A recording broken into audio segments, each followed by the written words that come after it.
Hey guys, got this really huge package today. Ugh. This is gonna be a big one. Let's see what's inside.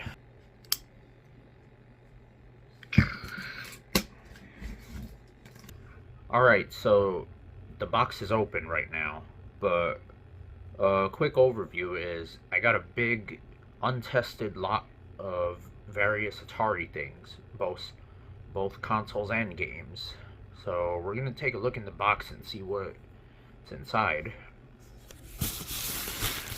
Yeah, she's packed really well. A lot of packaging. I actually ordered this maybe on, I think it was Christmas Day I ordered this, but the guy actually got into an accident and wasn't able to ship it for a couple weeks until he finally shipped it this week. And it came today. So yeah, here, right off the bat, you see a bunch of Atari 2600 games. And you see an Atari 7800 right here. We're gonna just take a look at this real quick. Which this was Atari's third console. It was in the third gen, made to compete with the NES. Which actually, that's a interesting thing. It actually was set to come out in 1984, before the NES came out over here in the US, but due to the video game crash in 1983, they decided to hold off on it. After a few units did ship out, but only in California. And then the NES came out in 1985 and 86, and it got really popular, as we all know. So Atari decided to re-release the 7800 again all across the US and in other areas like Europe. But yeah, this is what the 7800 console looked like. I actually never owned or played any 7800 stuff before, so this is pretty cool. It's pretty scratched up. The guy said he had it in a storage unit for like 10 years. Look at the bottom. It says made in Taiwan. That means this is the 1986 unit. So it's not one of the early California units. And here has the power cable.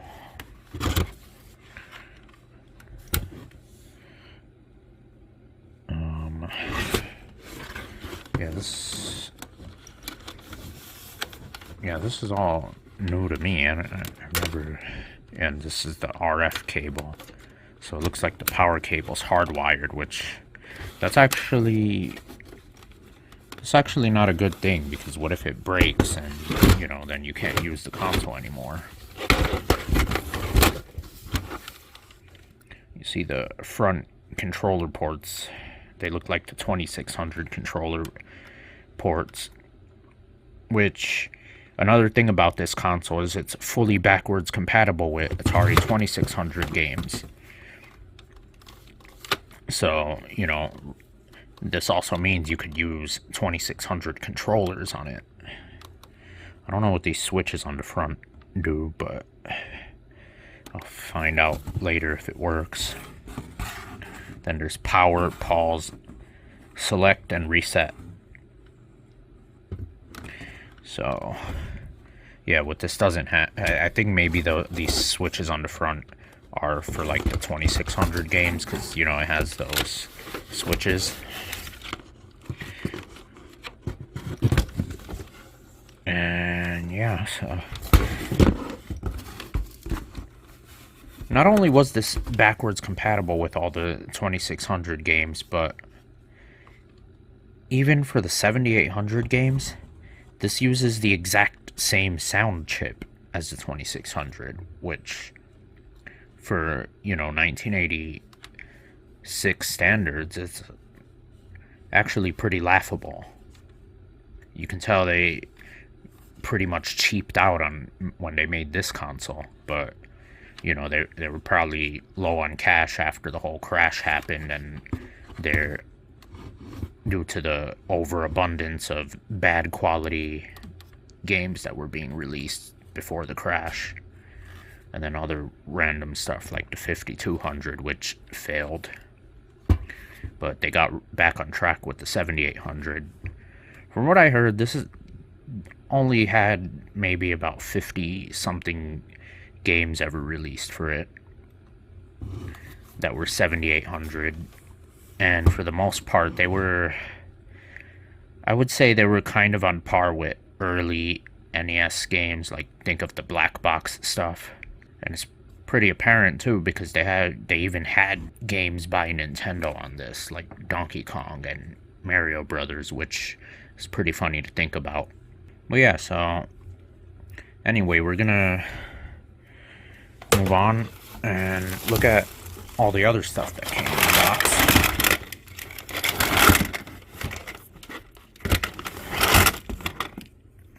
So, power cable. Yeah. Pretty dirty.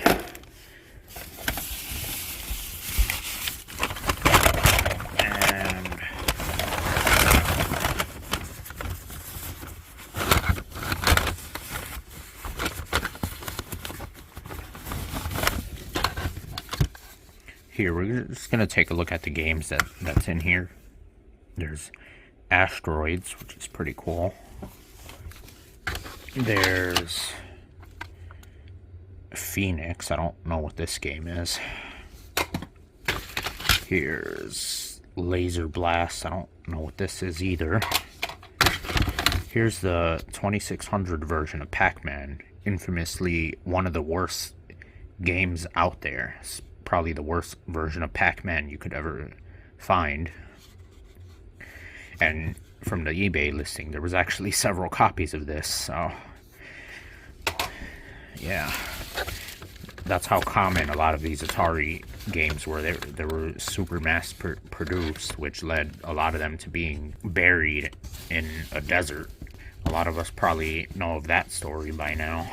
Here's Real Sports Football. It's real, alright. Backgammon. And here on the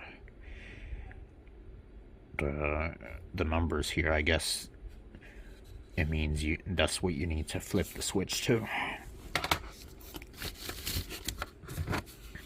There's Blackjack. It's 3 players, which is pretty interesting. Oh, here we have Donkey Kong. Yeah, since Nintendo didn't have their own console at the time, they used to allow their arcade games to be put on other consoles like the 2600 or the ColecoVision, which this was actually made by Coleco for the 2600, which is pretty interesting considering they had their own console, the ColecoVision, which they actually even had an adapter that you can play 2600 games on it. Pretty mind-blowing to think about. Here's Chopper Command. I like how they show screenshots of the game on the cartridges, so you know what you're getting. Because that was a problem in this era that also led to the video game crash. That a lot of these games had really detailed covers, but then you play the game and it looks like crap. Here's another backgammon game. I wonder if this is the same as the first one I showed. Maybe this is a later version with like a more detailed cover.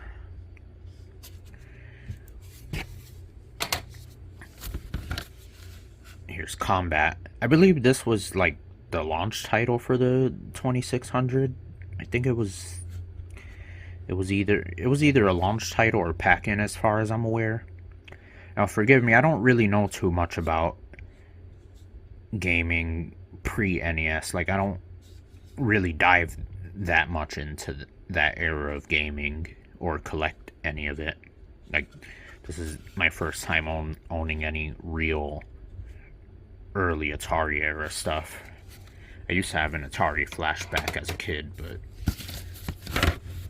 never any official stuff. Here's Space Invaders. I believe this was the game that really made the Atari 2600 rise in popularity.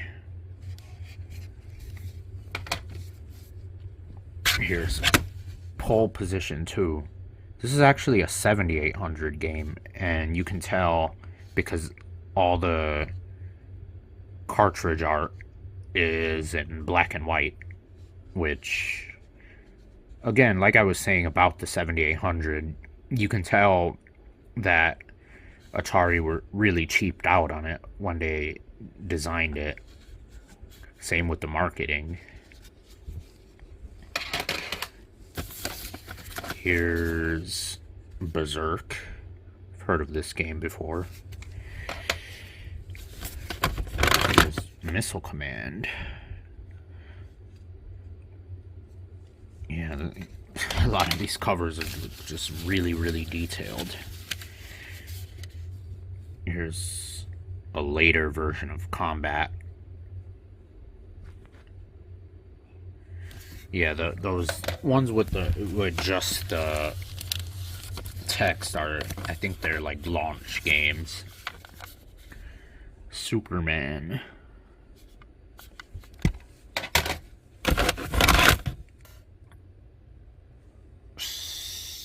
Spectravision Planet Patrol for the Atari and Sears video game system. Yeah, because Sears, they made their own version of the Atari 2600, which anyone was able to make their own version of it since the parts were very off the shelf. Here's Combat again.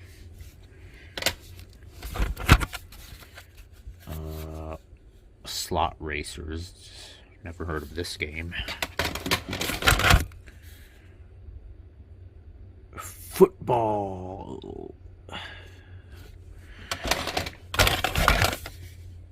Centipede.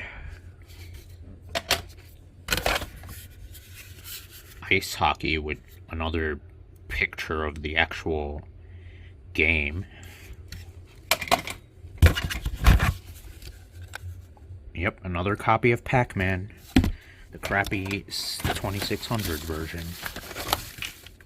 Battle Zone. Here's Miss Pac-Man, which the label sadly is scratched off a bit. But this one is far better than the regular Pac-Man as far as I recall. Here's Qbert.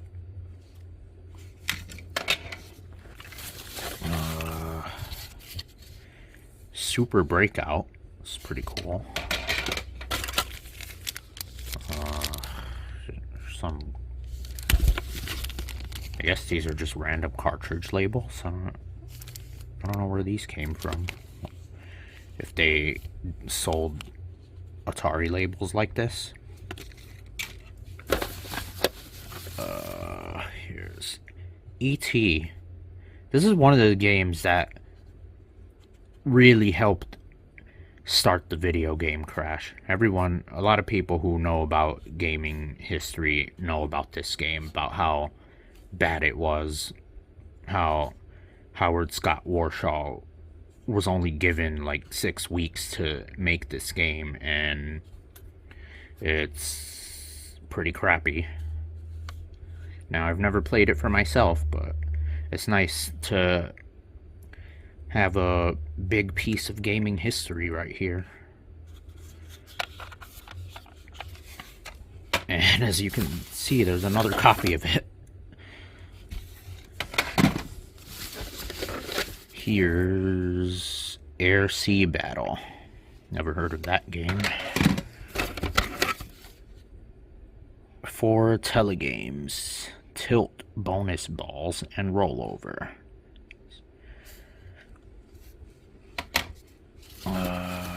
Slot Racers again. Boxing. Yeah, This looks pretty funny. Looks like two Geodudes.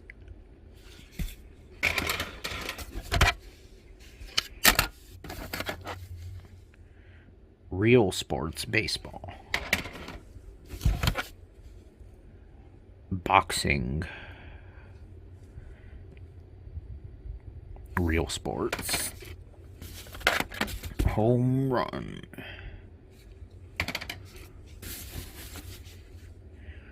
Vanguard. I remember seeing a funny commercial for this on YouTube like years ago.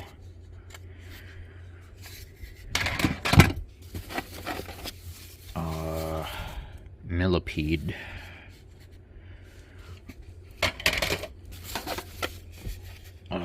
Here's Choplifter for the 7800.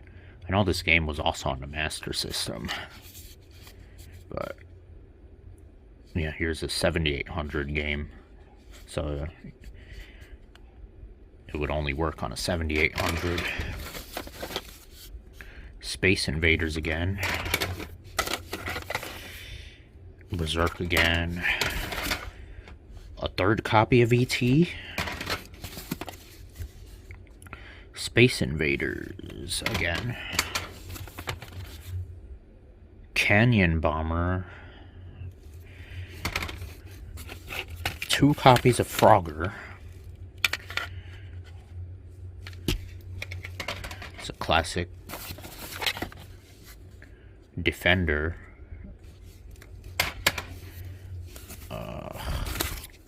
A sticker for Pac-Man. Here's Miss Pac-Man with a better label.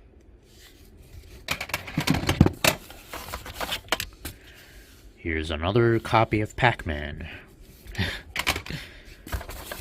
What's this? Star Wars: The Empire Strikes Back. Here's Missile Command again. Circus Atari.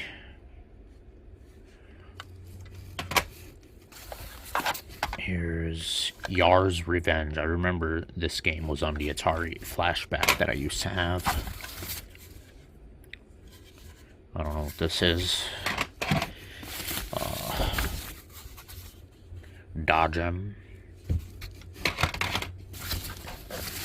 And Missile Command again. Yeah, this is all really, really dirty. Gotta wipe these up. And here's Defender again.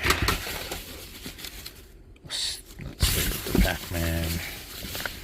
Some controllers, and right here we have probably the best of all. Here's a real 2600. I don't think this is the heavy 6er version. This is probably the second model, which was a little thinner. But yeah, this is a really heavy wood grain console from 1977.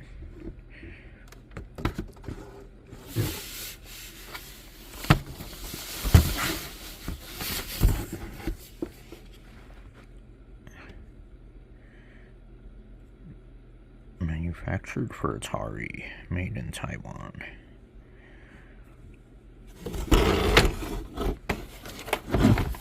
This is probably the oldest console most people know about.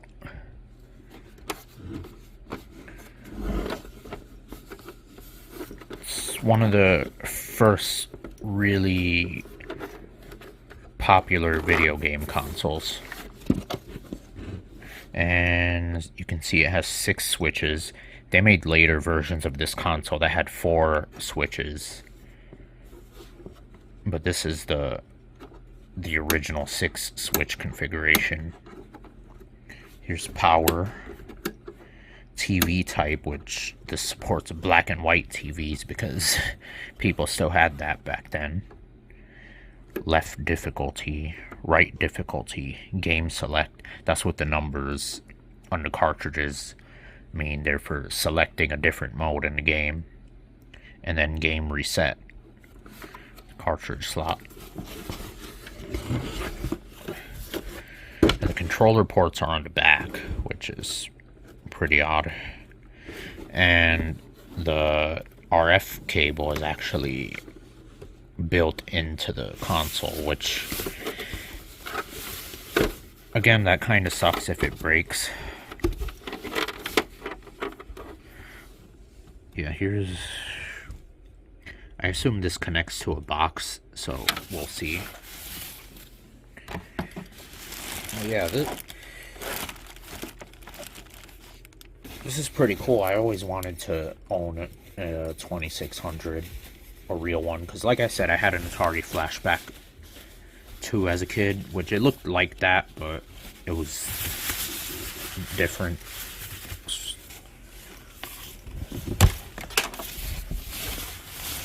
Then here we have all the controllers. First up, we have the classic 2600 joystick. Just the joystick and one button. Can't get any simpler than that.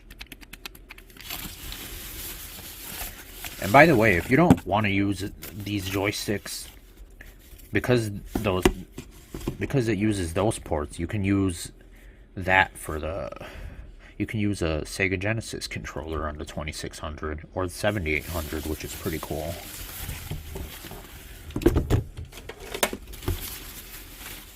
I remember it was the same on the Atari Flashback too. Down here we have the 7800 controller, which this controller sucks. It looks bad. I hear a lot of people don't like this. It's the joystick in the middle and two buttons. Later on in Europe, they actually made a second controller that looks more like a NES and Master System controller. But in the US, all we got was this. I always hear that these aren't the greatest. And they're just... I mean, to be fair, they didn't know what the gaming industry was going to be in a few more years. So I could see why they designed their controller like this. Here's what looks like a third-party 2600 joystick. Another 7800 controller. Star Raiders. What is this? Video touchpad. I don't know what this is. It looks like one of the... Oh, yep, it's one of those overlays.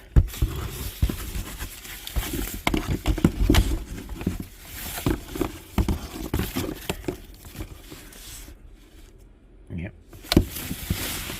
And here's the... I guess this is the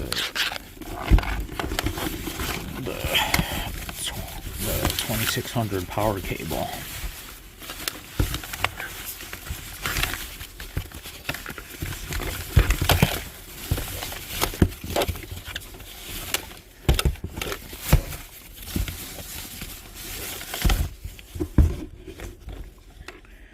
Yep, it's the 2600 power cable. And make sure there's nothing else in the box. I don't think there is.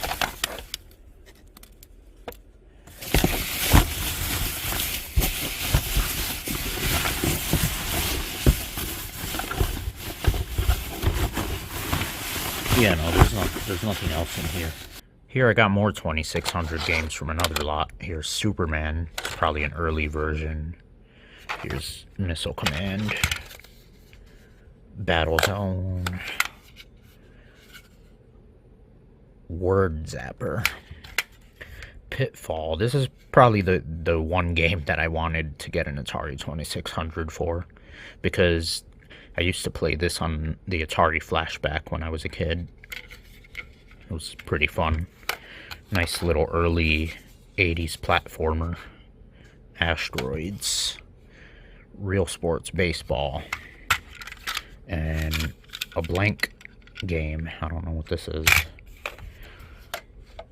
But yeah, so anyway, I'm gonna go try cleaning some of this up and plugging it in and seeing if any of it works. Alright, stay tuned. Well, so I decided to plug in the 7800 because I figured since the RF port is detachable, I can use an NES and SNES RF cable. Well, I turned it on, and it does power on, thankfully, but I get no picture on the screen. And after looking it up on Google, I found out that the 7800 as well as the 2600 do not work with the NES RF cable. Well, the 2600 doesn't have a detachable port, but the 7800 does. So what I read was I would have to get a different RF cable, so I'm going to be ordering that, and then when that arrives I'll record the rest of the video. Alright, so a few days have passed and I actually got the proper RF cable.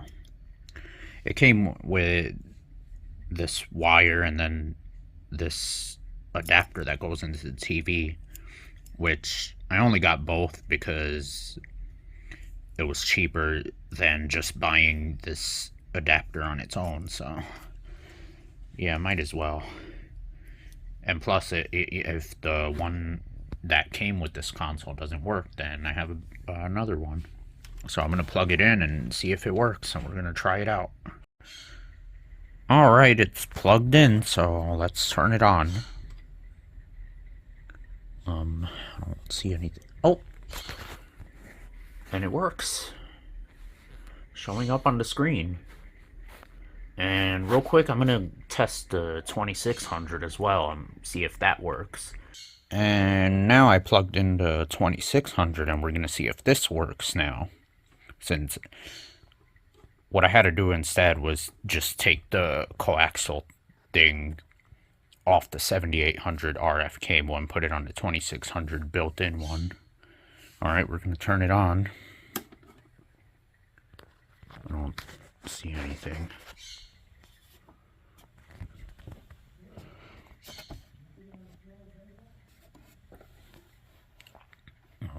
I don't know if this is working or not.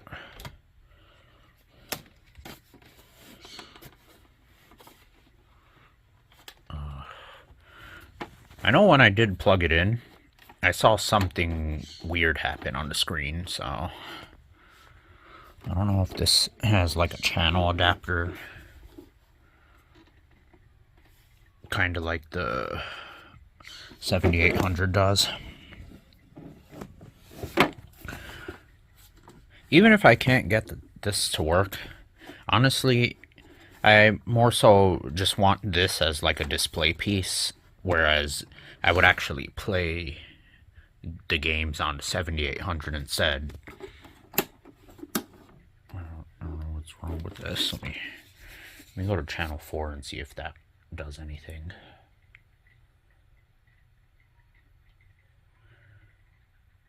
What's annoying about the 2600 is it doesn't have a power LED, so if it's not turning on, you can't tell whether it's broken or not. Or I don't know, maybe the game doesn't work. I'll try that again.